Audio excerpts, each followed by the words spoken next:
right, 68% of the way through The Library at Mount Char by Scott Hawkins, where, maybe not unsurprisingly, Cryln, the con character, the one who from the beginning seemed to be concealing her thoughts somehow from her father, the figure, the 60,000 plus year old figure that they call father,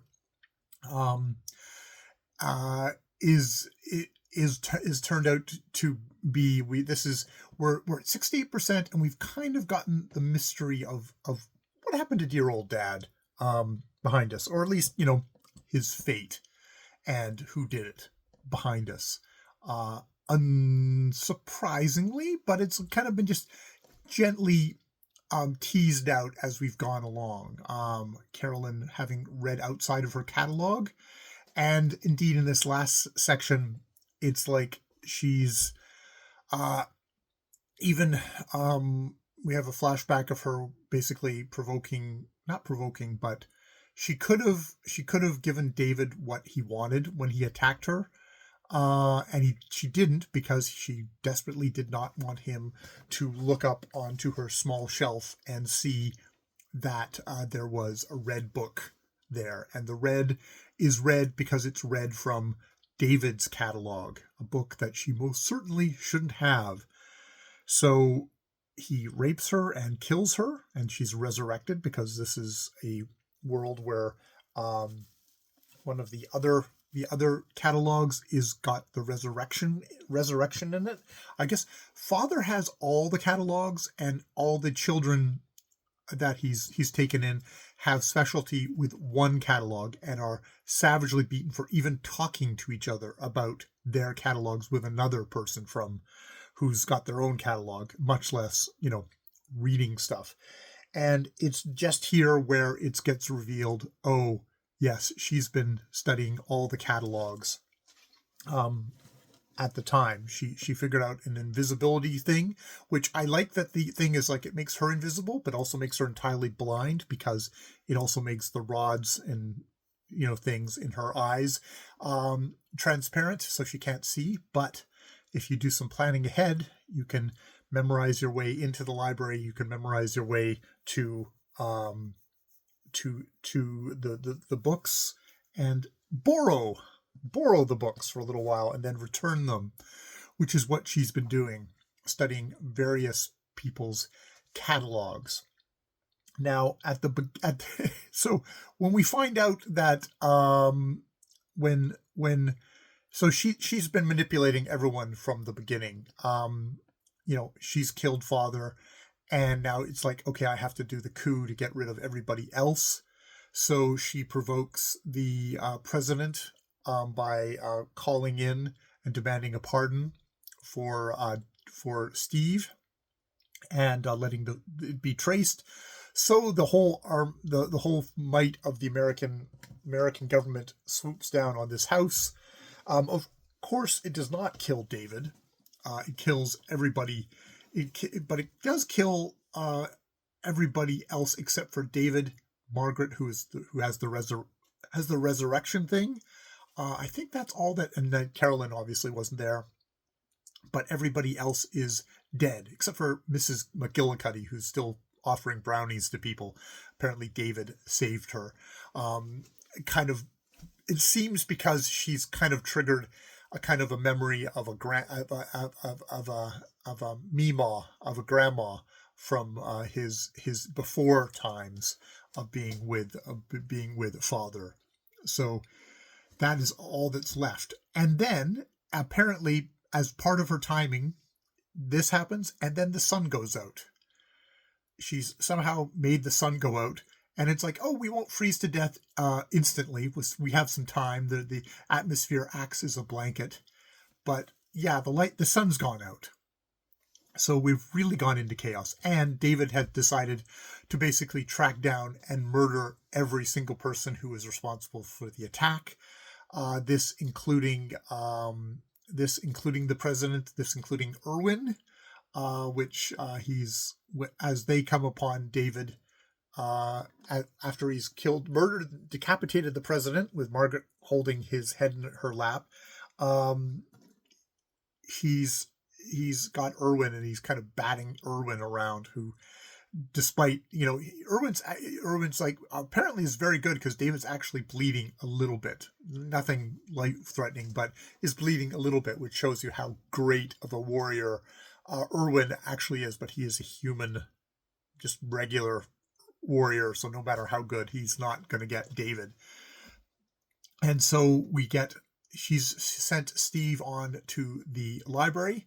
Stay there. If I come, things have worked out right. If David comes, you should shoot yourself immediately, or hang yourself, or do something. Just kill yourself immediately.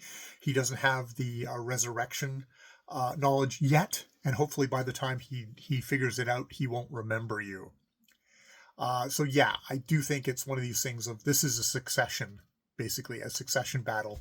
It's like, who can kill father, and then who can kill everybody else who was going to potentially be father replacement. The main one being David.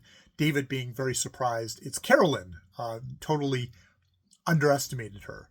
And indeed, it seems like father also underestimated her, because David says, like, father was better at hand-to-hand combat than I was.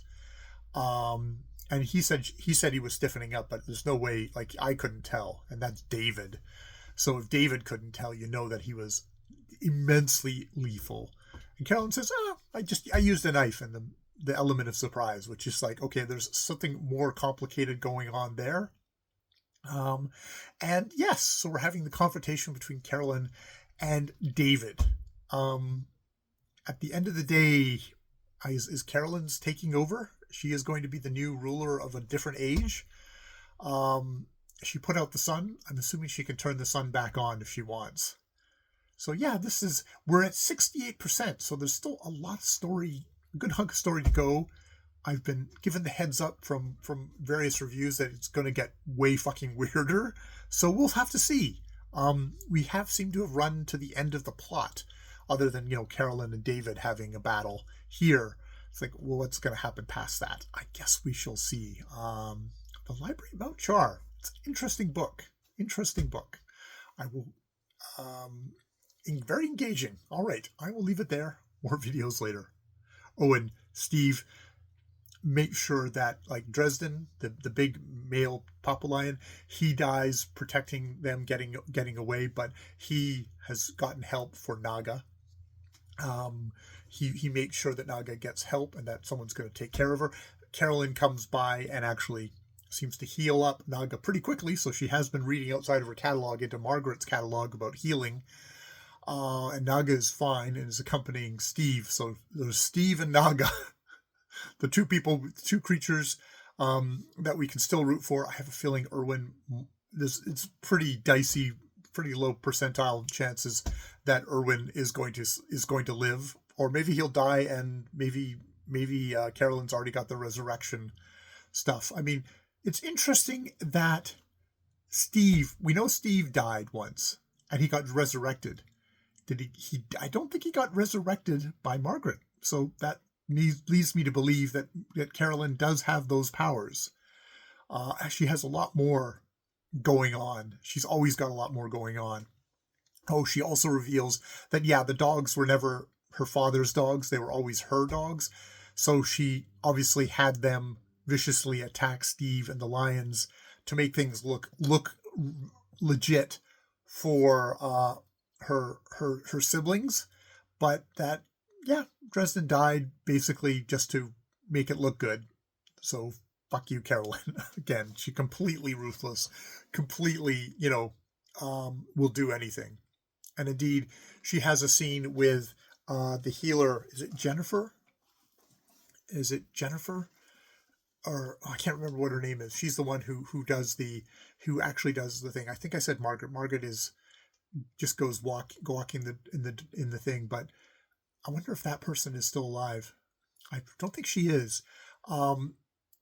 They had a conversation. She had a conversation. Cryln had a conversation with that woman, whose name I can't remember at the moment.